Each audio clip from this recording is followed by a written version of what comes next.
अब यहाँ पर हेडिंग नोट कर लेंगे विलयन। विलयन क्या होता है, विलयन के कितने अवयव होते हैं, विलयन कितने प्रकार के होते हैं, आज के इस वीडियो में बताया जाएगा। तो विलयन क्या है, जब दो या दो से अधिक पदार्थों के समांगी मिश्रण को विलयन कहा जाता है। तो परिभाषाएं लिख लेंगे, जब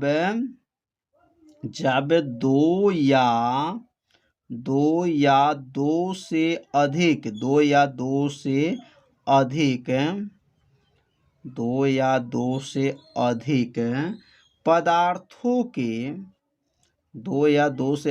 पदार्थों के समांगी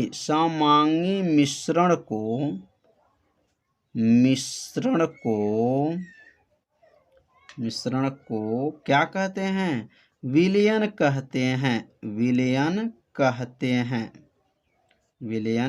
कहते हैं। कितना आसान है। जब दो या दो से अधिक पदार्थों के समांगी मिश्रण को क्या कहा जाता है, विलयन कहा जाता है। मतलब उसमें कम से कम दो है, दो से अधिक रख सकते हैं। जैसे हमको शरबत बनाना है तो शरबत बनाने के लिए कम से कम देखा जाए तो दो पदार्थ की आवश्यकता पड़ेगा, जैसे पानी और और चीनी। जब मिलाएंगे तभी जाकर के शरबत बनेगा। तो इसलिए कम से कम दो रहेगा, मतलब अकेले विलयन नहीं बनता है। कम से कम दो और अधिक से अधिक ज़्यादा भी रख सकते हैं। तो यहाँ पर जैसे में लिख सकते हैं शरबत जो बनता है वह क्या है, विलयन है। तो अब हम लोग पढ़ेंगे विलयन के अवयव। विलयन के अवयव कितने होते हैं, तो हेडिंग नोट कर लेंगे यहाँ पर, विलयन के अवयव। तो विलयन के दो अवयव होते हैं। पहला का नाम होता है विलय और दूसरा का नाम क्या होता है, विलायक होता है। तो अब यहाँ पे लिख लेंगे विलयन के लिखेंगे, विलयन के दो अवयव होते हैं। विलयन के कितने, दो अवयव होते हैं।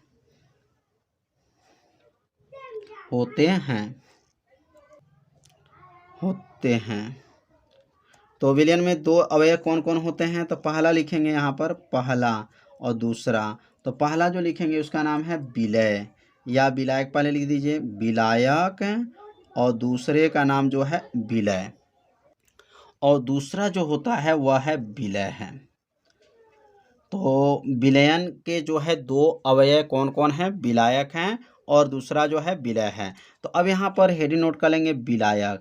विलायक क्या होते हैं, अगर विलायक का उत्तर आपको याद है तो विलय का उत्तर आप सभी विद्यार्थी बना लेंगे, बहुत आसान है। तो अब यहाँ विलायक का परिभाषा क्या है कि विलयन में जिसकी मात्रा अधिक होता है उसी को क्या कहा जाता है, विलायक कहा जाता है, या जिसमें मोलों की संख्या अधिक होता है उसे भी विलायक कहा जाता है। तो लिखेंगे विलयन में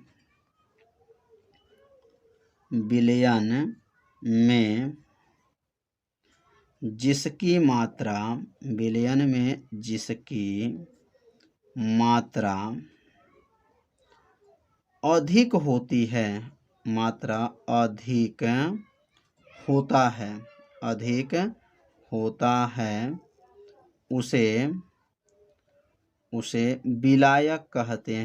उसे विलायक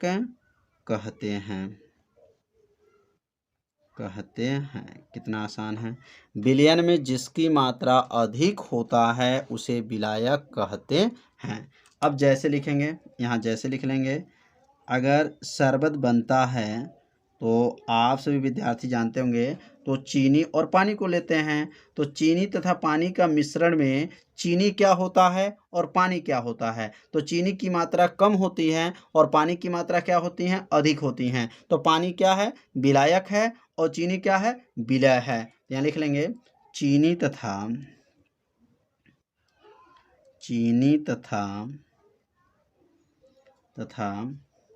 पानी का मिश्रण। अगर चीनी तथा पानी का मिश्रण लेते हैं तो इसमें पानी क्या होता है, तो यहाँ लिख लेंगे पानी पानी विलायक होता है। पानी क्या है, विलायक होता है, और चीनी क्या होता है, विलय होता है। तो अब ध्यान देंगे, इसकी दूसरी भी परिभाषा आप लोग याद रखिएगा कि जिसमें मोलों की संख्या अधिक होता है उसे विलायक कहा जाता है। तो इसका दूसरा परिभाषा या करके लिख लीजिएगा, क्योंकि दो दो परिभाषा रहेगा तो आपके लिए जो आसान लगेगा वो परिभाषा आप लोग याद कर लीजिएगा। तो यहाँ लिखेंगे जिसमें मोलों की संख्या, जिसमें मोलों की संख्या अधिक होती है, जिसमें मोलों की संख्या क्या होती हैं, अधिक होती हैं, अधिक होती हैं उसे विलायक कहते हैं। उसे क्या कहते हैं, विलायक कहते हैं, विलायक कहते हैं। कितना आसान है। क्या लिखें, जिसमें मोलों की संख्या अधिक होती है उसे विलायक कहते हैं। परिभाषा तो समझ में आ गया, दो परिभाषा हो गया। और एग्जाम्पल में क्या लिख सकते हैं, पानी जो है क्या है, विलायक है। अगला हम लोग लिख सकते हैं हेडिंग, विलय क्या होता है। विलय की परिभाषा क्या है। तो अब यहाँ परिभाषा जो अभी विलायक का लिखे हैं सेम वही परिभाषा रहेगा, जहाँ अधिक है वहीं पे केवल लिखना है कम होता है, बस परिभाषा बन गया। तो लिखेंगे विलयन में जिसकी मात्रा, यहाँ क्या लिखें, अधिक होता है, तो यहाँ लिखेंगे विलयन में जिसकी मात्रा कम होता है उसे क्या कहा जाता है, विलय कहा जाता है। तो यहाँ लिखेंगे विलयन में जिसकी मात्रा क्या है, कम होता है उसे विलय कहते हैं। उसे क्या कहते हैं, विलय कहते हैं। कितना आसान है।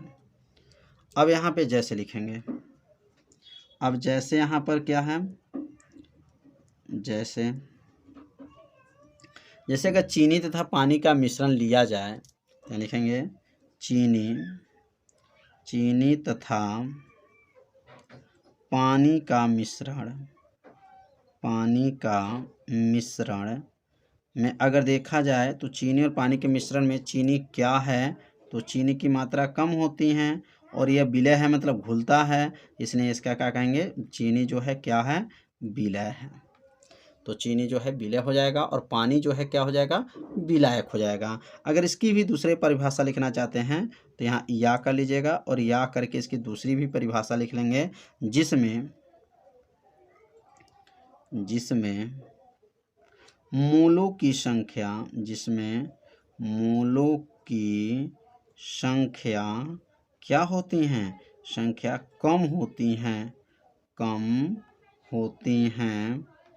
होती हैं उसे विलय कहते हैं। उसे क्या कहते हैं, विलय कहते हैं। कितना आसान है, बस थोड़ा सा आपको ध्यान देना है। जिसमें क्या लिखेंगे, मोलों की संख्या कम होती हैं उसे विलय कहते हैं। तो विलयन भी समझ में आ गया, विलयन के अवयव भी समझ में आ गया। अब हम लोग पढ़ेंगे विलयन के प्रकार, विलयन कितने प्रकार के होते हैं। अब यहाँ पे हेडिंग नोट कर लेंगे, विलयन के प्रकार, विलयन कितने प्रकार के होते हैं। तो विलयन के प्रकार जो हैं 9 प्रकार के होते हैं।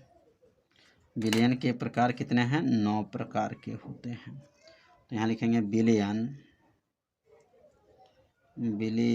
9 प्रकार के होते हैं, 9 प्रकार के होते हैं। अब पहला का नाम क्या है, यहाँ पहला, दूसरा, तीसरा, चौथा, पाँचवां, छठवां, सातवां, आठवां, नौवां। अब ये पहला कैसे याद करेंगे, देखिए याद करने के तरीका क्या, पहले ठोस लिखेंगे 3 बार, तो ठोस ठोस ठोस 3 बार ठोस लिख लीजिए और 3 बार द्रव लिख लीजिए, द्रव द्रव द्रव 3 बार द्रव हो गया। और 3 बार जो है गैस लिख लीजिए, गैस गैस गैस। अब यहाँ पे का लिख लीजिएगा, मैंने ठोस का, और यहाँ पर भी का, सब में का लगा लीजिए। बहुत आसान है, बस थोड़ा सा आपको ध्यान देना है, याद हो जाएगा तुरंत। ठीक, अब ठोस का क्या हो गया, ठोस।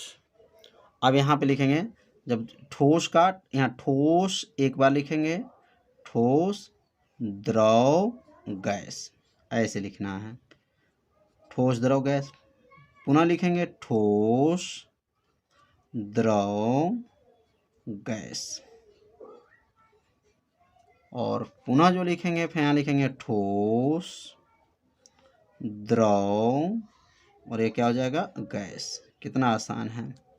और लास्ट में जो लिखेंगे सब में कर दीजिएगा।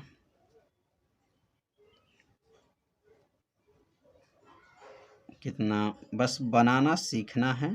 9 प्रकार आप बना सकते हैं। कैसे जो है ये 9 प्रकार याद करना है। तो देखिए क्या करना है, 3 बार ठोस लिखिएगा, 3 बार द्रव लिखिएगा, और 3 बार गैस लिखिएगा। उसके बाद से का कर दीजिएगा, फिर ठोस द्रव गैस, ठोस द्रव गैस, ठोस द्रव गैस, और लास्ट में क्या करेंगे, में कर दीजिएगा। तो ये पर हो गया विलयन के प्रकार। टोटल कितने हैं, 9 प्रकार के हो गए। तो अब कैसे पढ़ेंगे, ठोस का ठोस में, ठोस का द्रव में, ठोस का गैस में, द्रव का ठोस में, द्रव का द्रव में, द्रव का गैस में, गैस को ठोस में, गैस को द्रव में, गैस का गैस में। ऐसे जो है टोटल 9 प्रकार पढ़ना है, और सबके बारे में भी पढ़ना है। एक एक परिभाषा को जो है आपको अच्छे से समझाया जाएगा। तो आज का वीडियो हम लोग में क्या पढ़े, विलयन क्या है, विलयन के प्रकार और विलयन के अवयव के बारे में अध्ययन किया गया। तो आज का ये वीडियो कैसा लगा, आप सभी विद्यार्थी जरूर कमेंट कीजिए, वीडियो को लाइक कीजिए, और वीडियो को ज़्यादा से ज़्यादा अपने सभी दोस्तों के पास शेयर जरूर कर दीजिए। तो आज का पढ़ाई जो रहेगा इतना ही रहेगा। मिलते हैं अब अगले भाग में, तब तक के लिए सभी विद्यार्थियों को नमस्कार।